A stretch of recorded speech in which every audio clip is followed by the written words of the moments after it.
3만 원짜리 여관에 버려진 시어머니가 아들 내외와 사돈이 즐기는 화려한 저녁 식사 자리에 나타났습니다. 평생 모은 재산을 아들에게 내어줬지만 돌아온 것은 끔찍한 배신이었죠. 하지만 시어머니의 손에 들려있던 것은 눈물이 아닌 모든 진실이 담긴 계산서 뭉치였습니다. 사돈 앞에서 모든 것이 밝혀지는 순간 며느리는 경악을 금치 못합니다. 새벽 안개가 걷히면 우리 금산 땅에서는 진한 흙냄새가 올라와요. 평생을 맡아온 냄새인데도 그날따라 유독 코끝이 시큰거리더군요. 얼마 전에 내 손으로 직접 도장을 찍어 팔아넘긴 인삼밭을 가만히 바라보고 있었어요. 그냥 밭이 아니에요, 거기는. 내 젊은 시절과 먼저 간 남편의 땀과 우리 아들 진우의 웃음소리가 고스란히 묻혀 있는 곳이었죠. 그래도 어쩌겠어요. 서울에서 작은 카페를 하나 차린 아들이 사업을 확장하고 싶다는데 부모된 마음에 내 노후 자금보다 자식의 앞날이 더 중요한 법이잖아요. 평생의 기반을 내어주는 서운함이야 왜 없겠어요. 하지만 그보다는 우리 아들이 서울에서 번듯하게 성공하는 모습을 보고 싶은 마음이 더 컸던 게 사실이에요. 시원섭섭하다는 게 바로 이런 기분이구나 싶었죠. 그렇게 바둑에 한참을 앉아 있는데 요란하게 전화벨이 울리더라고요. 며느리 수진이었어요. 안 봐도 목소리가 눈앞에 그려지는 듯했죠. 특유의 높고 살짝 들뜬 목소리. 어머니, 서프라이즈. 저희가 어머니를 위해서 효도 여행 준비했어요. 수화기 너머로 호들갑 떠는 소리가 여기까지 들리는 것 같았어요. 듣자 하니 부산 해운대가 바로 내려다 보이는 5성급 리조트를 예약했다나요. 평생 고생만 하신 어머니 받아보면서 푹 쉬시라고요. 통화 내내 제잘거리는 며느리 목소리 뒤로 우리 아들 목소리는 간신히 들릴 정도였어요. 그저 어머니 오셔서 푹 쉬세요 하는 한마디가 전부였죠. 그래도 그 한마디에 마음이 사르르 녹는 것 같았어요. 그래, 우리 아들이 엄마 생각해서 이런 걸 준비했구나. 전화를 끊고 바로 아랫마을 사는 동생 임자한테 달려가 이 소식을 전했어요. 나보다 3살 어린 동생인데 저보다는 세상 물정에 훨씬 밝고 말도 직설적으로 하는 편이에요. 아니나 다를까 내 이야기를 듣자마자 임자는 미간부터 찌푸리더군요. 그 애가? 언니, 이수진이 그럴 애가 아닌데 뭐가 잘못된 거 아냐? 얘는 며느리가 효도하겠다는데 그런 소리를 해야 쓰겄냐. 효도. 자기 부모한테도 그렇게 살갑게 구는 거 못 봤는데 시어머니한테 5성급 리조트를. 내 손에 장을 지진다. 장을. 분명 무슨 꿍꿍이가 있을 거야. 동생의 핀잔에도 저는 애써 웃어 보였어요. 우리 며느리 허영심이 좀 있고 씀씀이가 큰 건 알아요. 그래도 자기 딴에는 시어머니한테 잘 보이고 싶어서 무리하는 거겠지. 좋게 생각하려고 했어요. 무엇보다 우리 아들이 함께 가는 여행이잖아요. 그것만으로도 충분히 기뻤어요. 며칠 뒤 여행 준비를 하는 과정에서부터 동생의 말이 자꾸 귓가에 맴돌기 시작했어요. 며느리에게서 또 전화가 왔더라고요. 어머니, 짐 싸실 때 너무 두꺼운 옷은 가져오지 마세요. 부산은 따뜻하니까요. 그리고 막 반찬 같은 거 촌스럽게 이것저것 싸오시면 안 돼요. 아셨죠? 기분이 살짝 상했지만 요즘 젊은 사람들이 다 저렇지 하고 넘겼어요.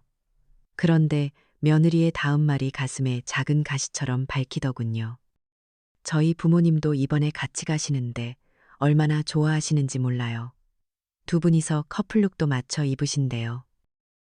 은근히 자기 부모와 나를 비교하는 듯한 말투. 동생 임자 말 맞다나 자식 잘 키워 남 좋은 일만 시켰다는 서운한 마음이 스멀스멀 올라오는 건 어쩔 수 없었어요. 그래도 애써 고개를 저었죠. 아닐 거야. 우리 며느리가 그럴 리 없어. 그냥 말이 좀 서툰 거겠지. 스스로를 다독이며 아들 내외의 효심에 대한 기대를 놓지 않으려 안간힘을 썼어요. 드디어 여행 전날 밤이 되었어요. 짐을 꾸리다 말고 저는 낡은 자개장 서랍 깊숙한 곳을 열었어요. 그 안에는 빛이 바랜 앨범 하나가 있었죠. 앨범을 넘기자 콧물을 훌쩍이던 6살짜리 우리 아들 진우의 사진이 나왔어요. 그리고 그 사진 옆에는 삐뚤빼뚤한 글씨로 쓴 아들의 편지가 붙어 있었죠. 엄마, 사랑해요. 커서 돈 많이 벌어서 엄마 호강시켜 드릴게요. 세상에서 제일 좋은 집에서 살게 해줄게요. 고사리 같은 손으로 꾹꾹 눌러 쓴 약속. 그 편지를 손끝으로 쓸어보니 낮 동안 쌓였던 서운함이 눈 녹듯 사라지는 것 같았어요. 옅은 미소가 절로 지어졌죠. 하지만 이상하게도 마음 한구석에서는 이유를 알 수 없는 불안감이 스멀스멀 피어오르고 있었어요. 왜일까요? 저는 짐을 싸던 가방 안에 수십 년간 중요한 일이 있을 때마다 꼼꼼하게 무언가를 기록해온 작은 가죽 수첩 하나를 조용히 챙겨 넣었어요. 큰일을 앞두고 마음을 다잡을 때마다 늘 해오던 저만의 오랜 습관 같은 거였죠. 그래, 다 잘 될 거야. 우리 아들을 믿어야지. 그렇게 스스로에게 몇 번이고 다짐하며 길고 긴 밤을 보냈답니다. 부산으로 가는 길은 생각보다 길고 고됐어요. 며느리는 제가 비행기를 타면 멀미를 할까봐 일부러 기차로 예매했다더군요. 그럴싸한 변명이었죠. 제가 평생 멀미 한 번 안 해본 사람인 걸 과연 몰랐을까요? 동생 임자는 옆에서 내내 투덜거렸어요. 언니, 벌써부터 사람 차별하는 거 봐. 저희들은 분명 비행기 타고 편하게 갔을걸. 저는 아무 말 없이 차창 밖으로 스쳐 지나가는 풍경만 바라봤어요. 애써 며느리의 배려라고 그렇게 믿고 싶었으니까요. 4시간이 넘게 딱딱한 무궁화 의자에 앉아 있었더니 온몸이 쑤시는 것 같았어요. 부산역에 내리자 후끈한 바닷바람이 우리를 맞았죠. 저 멀리서 아들 내외가 손을 흔들고 있더군요. 말끔하게 차려입은 옷차림, 손에 들린 비싼 커피잔, 피곤에 절어 낯선 도시에 막 발을 내디딘 우리 자매의 모습과는 참 대조적이었어요. 아들은 우리를 보자마자 어머니, 힘드셨죠? 하긴 했지만 그뿐이었어요. 짐은 당연하다는 듯이 제 동생과 제 손에 들려 있었고요.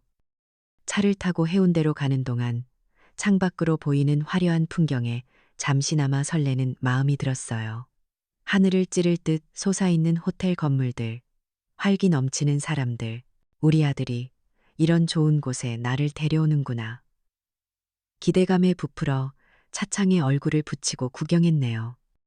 마침내 차가 멈춘 곳은 듣던 대로 누가 봐도 최고급인 5성급 리조트 앞이었어요.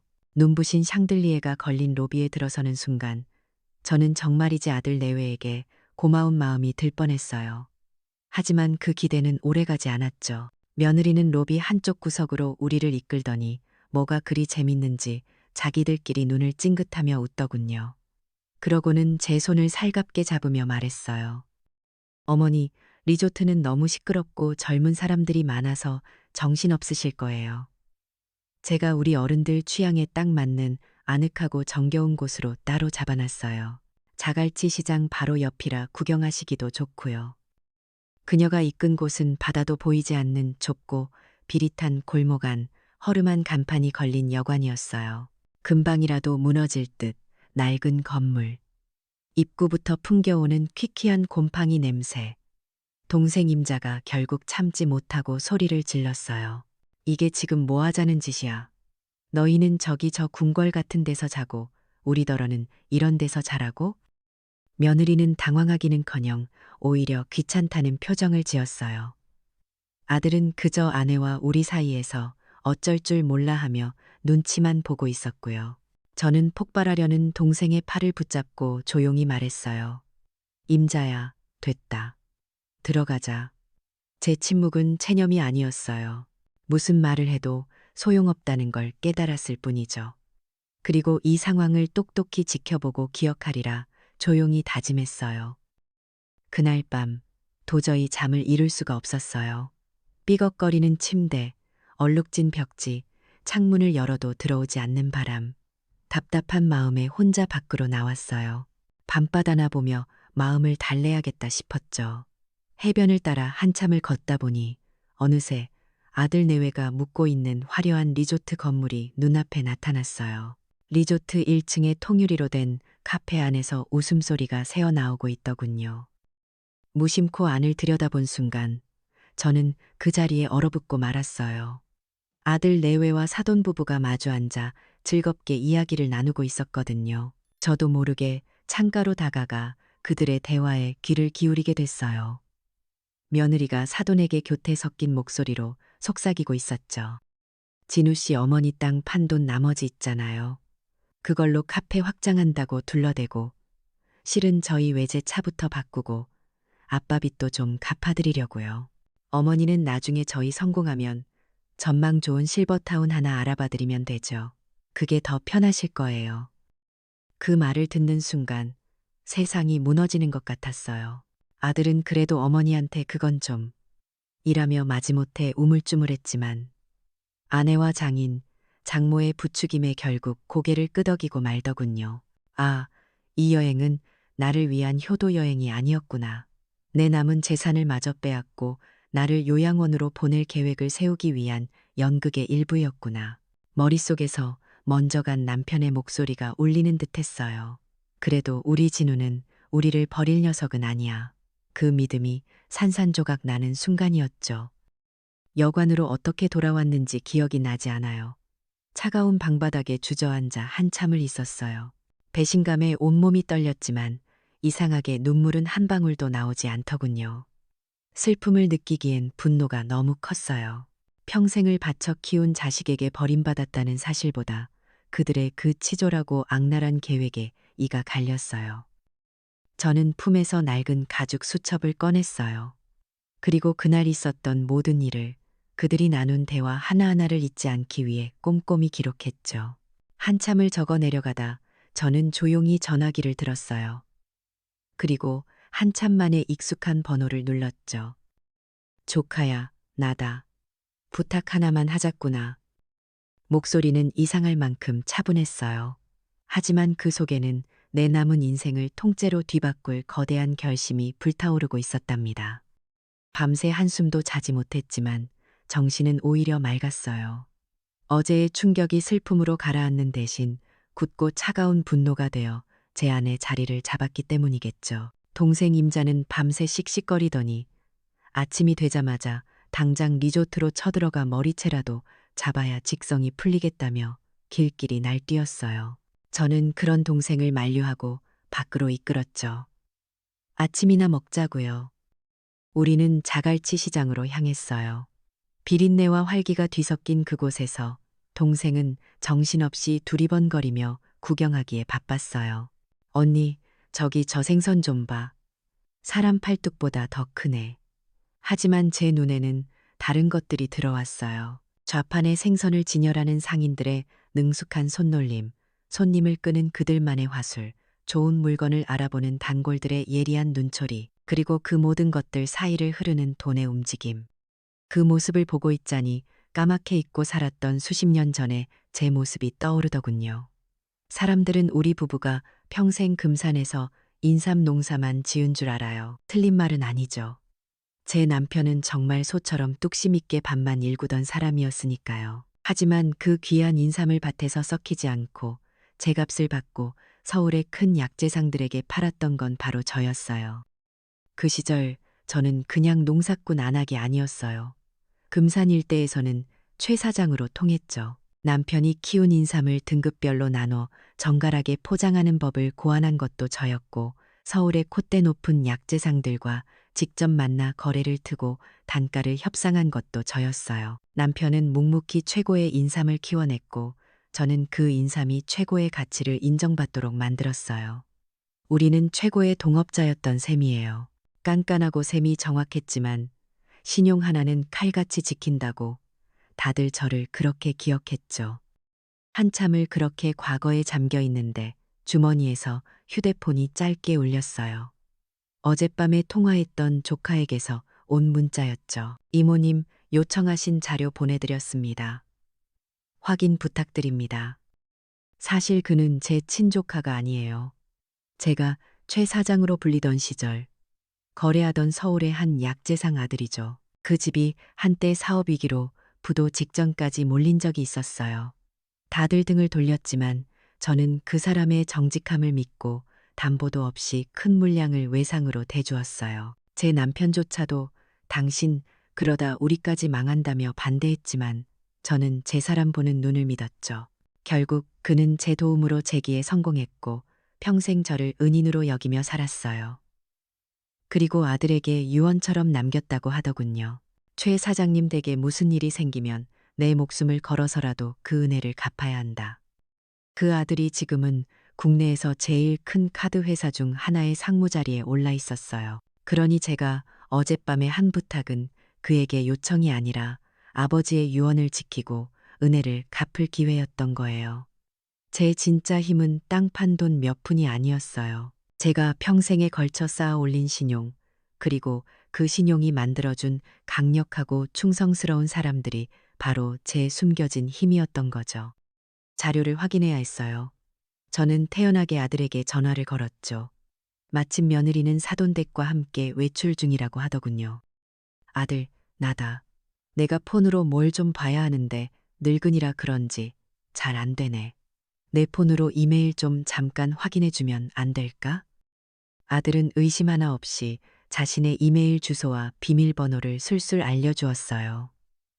아마 속으로는 엄마는 이런 것도 하나 제대로 못하지 하고 생각했을지도 모르죠.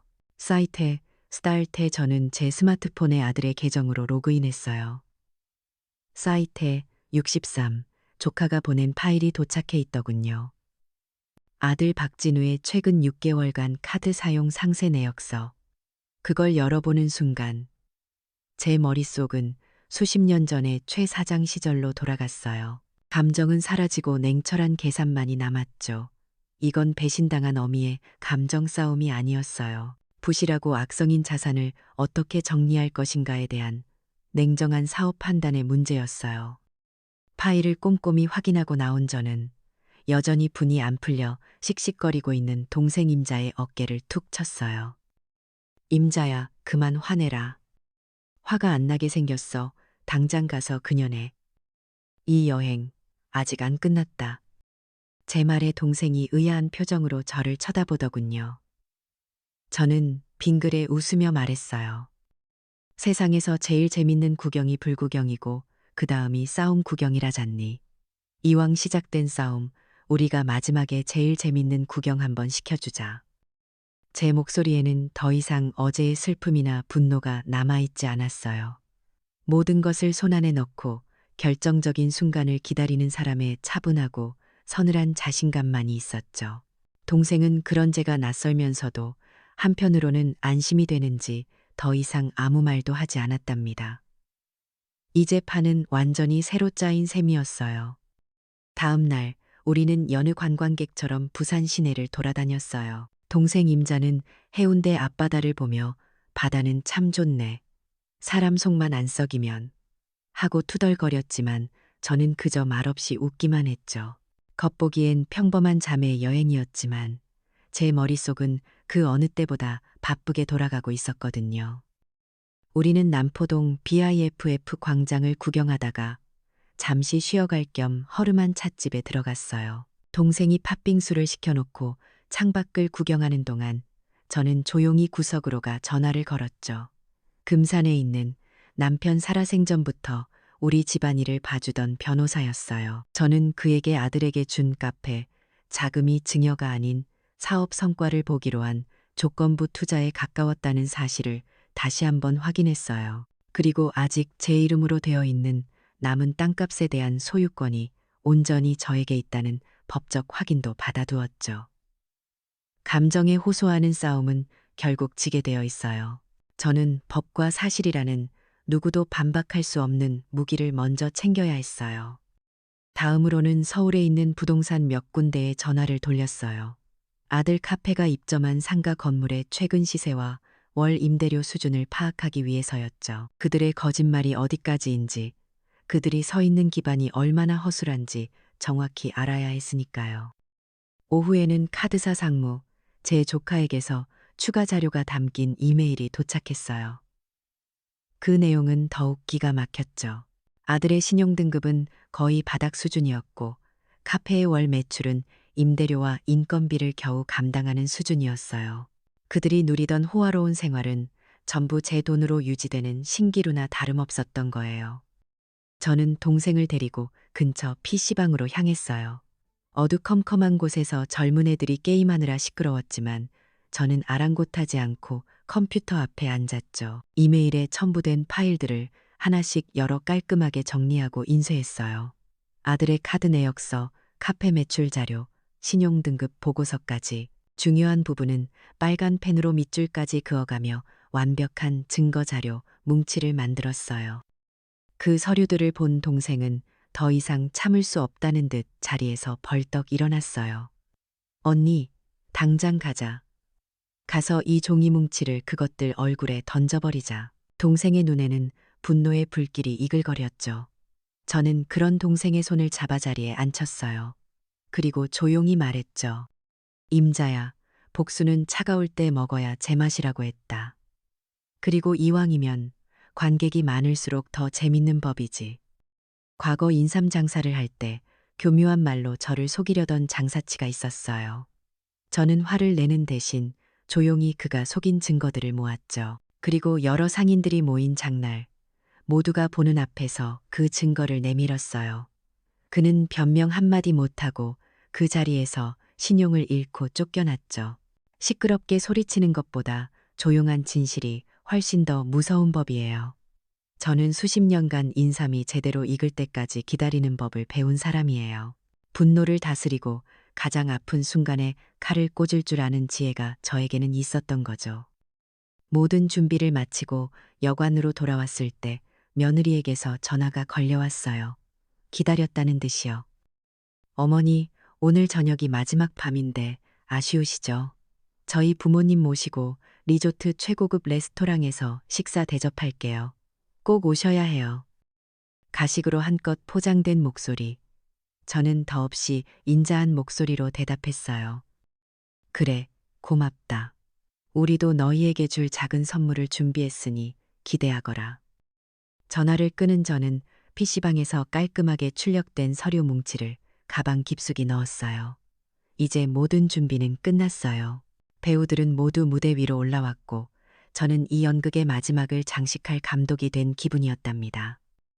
우리가 안내받은 곳은 듣던 대로 리조트의 최고층에 있는 가장 전망이 좋은 한식당이었어요. 통유리창 너머로 해운대의 야경이 보석처럼 쏟아져 내리고 있었죠. 은은한 조명, 잔잔한 가야금 선율, 정갈하게 차려진 식기들. 어제 우리가 묵었던 그 퀴퀴한 여관방과는 그야말로 하늘과 땅 차이였어요. 동생 임자는 내 옆에 앉아 어이가 없다는 듯 헛웃음만 터뜨렸죠. 사돈 부부는 아주 만족스러운 표정으로 앉아 있었어요. 며느리 수진이는 그야말로 물 만난 고기처럼 신이 나서 떠들어댔죠.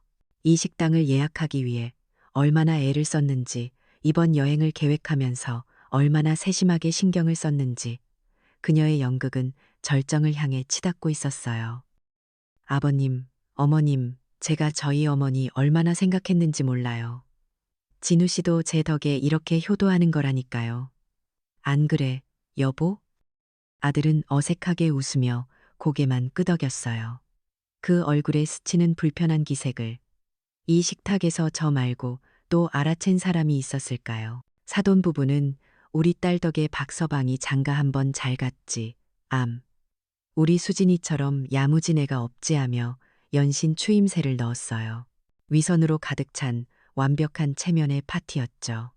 그 파티가 가장 화려하게 무르익는 순간 저는 조용히 입을 열었어요. 그래, 내 덕에 아주 비싸고 귀한 여행을 했다. 제 목소리는 나지막했지만 시끄럽던 식탁의 모든 소리를 잠재우기엔 충분했어요. 모두의 시선이 저에게로 향했죠. 저는 가방에서 잘 준비해 온 서류 뭉치를 꺼냈어요. 그리고 가장 위에 있는 종이를 들어보이며 말했죠. 얼마나 비쌌는지 내가 심심해서 계산서를 한번 뽑아봤다. 저는 첫 번째 종이를 테이블 중앙에 가만히 내려놓았어요. 이건 교통비 계산서, 사돈댁과 너희 내외, 네 사람 서울, 부산 비즈니스석 항공권, 총 240만 원, 그리고 나와 내 동생, 두 사람, 무궁화호 일반석, 총 8만 7천 원. 식당 안의 공기가 순간 차가워지는 게 느껴졌어요. 사돈의 얼굴에 떠있던 만족스러운 미소에 희미한 균열이 가기 시작했죠. 며느리의 얼굴은 순간 굳어졌고요. 저는 아랑곳하지 않고 두 번째 종이를 그 위에 올려놓았어요. 이건 숙소 계산서. 해운대 오션뷰 스위트룸 1박 30만 원. 그리고 자갈치 시장 뒤편 여관 1박 3만 원. 제 말이 끝나자 사돈 부부는 서로의 얼굴을 쳐다보더군요. 당황스러움과 의아함이 뒤섞인 표정이었어요. 저는 잠시 숨을 고른 뒤 세 번째 서류를 꺼내 들었어요. 아들의 신용카드 상세, 내역서였죠. 그리고 이건 너희가 내게서 카페 확장 자금이라며 받아간 돈으로 뭘 했는지에 대한 내역서란다. 저는 내역을 줄줄 읽어 내려가지 않았어요. 그저 몇 가지만 손가락으로 짚어주었죠. 프랑스제 명품 가방 300만 원 할부, 스위스제 명품 시계 500만 원 할부, 최고급 호텔 레스토랑 결제 내역들. 제 손가락이 가리키는 곳마다 며느리의 얼굴은 점점 더 하얗게 질려갔어요. 이제 마지막이었어요. 저는 네 번째 서류를 그 위에 던지듯 올려놓았죠. 아들 카페의 월별 매출 현황과 순수익 보고서. 이건 너희 카페의 성적표다. 내 아비의 피와 내 평생의 땀이 담긴 돈으로 차린 가게가 매달 임대료도 겨우 내고 있다는구나. 그 순간 식당 안에는 완전한 침묵이 흘렀어요. 옆 테이블에서 나던 웃음소리마저 들리지 않는 듯했죠. 며느리가 쌓아 올렸던 체면의 성의, 그녀가 가장 잘 보이고 싶어 했던 부모님 앞에서 와르르 무너져 내리는 순간이었어요. 사돈의 얼굴은 이제 경악을 넘어 참담함과 민망함으로 붉게 물들어 있었고 며느리는 고개를 푹 숙인 채 아무 말도 하지 못했어요. 제 아들 진우는 두 손으로 얼굴을 감싼 채 차마 고개조차 들지 못했죠. 그 모습을 보니 문득 어린 진우에게 늘 해주던 말이 떠올랐어요. 아들아, 거짓말은 당장을 편하게 해줄지 몰라도 진실만이 두 발 뻗고 자게 해주는 거란다. 평생을 정직하게 살라고 가르쳤는데 제 아들은 지금 제 앞에서 얼굴도 들지 못하는 거짓말쟁이가 되어 있었어요. 저는 자리에서 일어났어요. 그리고 두 손으로 얼굴을 가린 아들을 똑바로 쳐다보며 말했죠. 나는 내 평생을 바친 땅을 내 꿈을 위해 팔았다. 그런데 너는 내 아내의 허영심을 위해 내 남은 인생을 팔아넘기려 했더구나. 그리고는 사돈 부부를 향해 고개를 돌려 가볍게 목례를 했어요. 사부인, 사돈어른, 이런 꼴을 보이게 되어 송구스럽습니다. 저 또한 제 아들을 어떻게 키웠는지 참으로 부끄럽습니다. 그 말을 끝으로 저는 동생의 손을 잡고 돌아섰어요. 망연자실한 표정으로 앉아있는 그들을 뒤로 한 채 우리는 레스토랑을 빠져나왔어요. 화려한 야경도 비싼 음식도 그 무엇도 더 이상 우리와는 상관없는 것들이었죠. 그 순간 제 등은 그 어느 때보다 꼿꼿하고 당당했답니다. 그날 밤 우리는 도망치듯 부산을 떠나 금산으로 향하는 첫 차에 몸을 실었어요. 휴대폰이 쉴 새 없이 울리고 빛을 깜빡였죠. 전부 아들에게서 온 전화와 문자였어요. 어머니, 제가 다 잘못했어요. 제발 한 번만 용서해 주세요. 울음이 섞인 아들의 목소리가 음성 메시지로 남아 있었지만 저는 그저 조용히 확인하고 삭제할 뿐이었어요. 동생 임자는 제 눈치만 살피다 언니, 속 시원하면서도 마음이 안 좋지? 하고 물어왔죠. 저는 아무 대답도 하지 않았어요. 시원하지도 그렇다고 마음이 아프지도 않았어요. 그저 머릿속이 텅 빈 것처럼 고요했죠. 며느리에게서는 전화 한 통, 문자 한 통 오지 않았어요. 아마 무슨 말을 해야 할지, 아니 무슨 말을 할 자격이나 있는지 스스로도 알지 못했겠죠. 금산의 집에 돌아오니 익숙한 흙냄새가 저를 반겼어요. 그제야 꾹 눌러왔던 숨이 한꺼번에 터져 나오는 것 같았죠. 저는 며칠 동안 아무것도 하지 않았어요. 그저 묵묵히 텃밭을 돌보고 남편의 묘에 가서 한참을 앉아 있기도 하고 동생과 마주 앉아 말없이 밥을 먹기도 했죠. 폭풍이 지나간 뒤의 고요함 속에서 저는 제 남은 인생을 어떻게 꾸려나가야 할지, 그리고 내 배 아파 낳은 저 아들을 어떻게 해야 할지 깊고 긴 생각에 잠겼어요. 일주일쯤 지났을까요?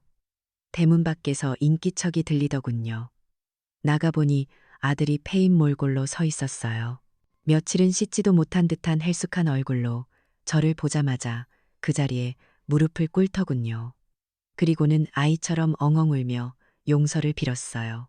저를 의절하셔도 좋고 모든 재산을 다 가져가셔도 좋으니 제발 어머니 아들로만 있게 해달라고요. 아마 아들은 제가 불같이 화를 내거나 혹은 매몰차게 등을 돌릴 거라 예상했겠죠.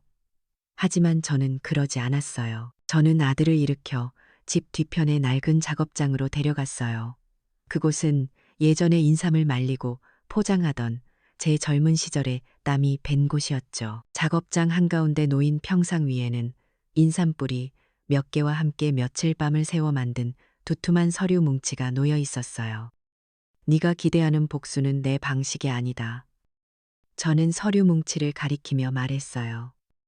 너에게 단 한 푼도 줄 수 없다. 네가 땅 판 돈이라고 생각했던 그 남은 돈은 이제 내 사업 자금이다. 저는 아들에게 제 새로운 사업 계획서를 보여주었어요.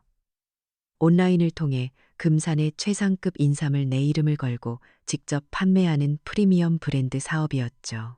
그리고 아들에게 그 아이가 평생 상상도 못했을 선택지를 내밀었어요.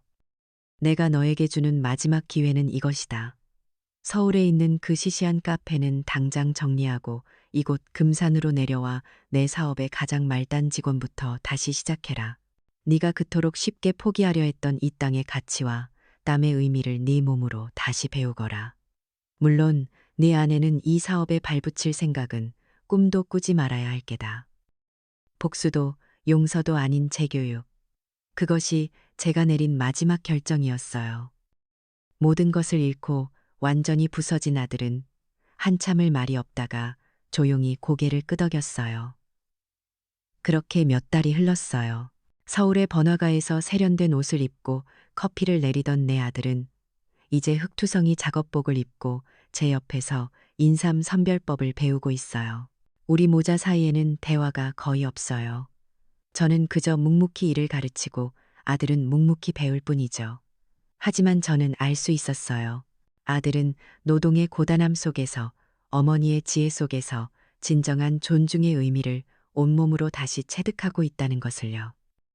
어느 날 저녁, 저는 막 디자인이 완성된 제 새로운 브랜드의 로고 시안을 보고 있었어요. 어머니 최민자의 금산 이야기, 제 얼굴 사진이 들어간 소박하지만 단단한 느낌의 로고였죠. 그 로고를 보고 있으니 남편과 함께 처음 이 땅에 인삼을 심던 젊은 시절이 떠올랐어요. 막연했지만 꿈이 있었고 고됐지만 희망이 있었죠. 아들과의 관계가 예전처럼 살가워질 수 있을지는 모르겠어요. 하지만 이제 우리의 관계는 거짓된 효심이나 일방적인 희생이 아닌 상호 존중이라는 단단한 기반 위에 서게 되었어요. 저는 로고를 보며 제 자신에게 조용히 속삭였죠. 민자야, 이제야 비로소 내 인생의 진짜 주인이 되었구나. 마음속 깊은 곳에서부터 아주 오랫동안 잊고 살았던 평온함이 잔잔히 밀려오는 것을 느꼈답니다.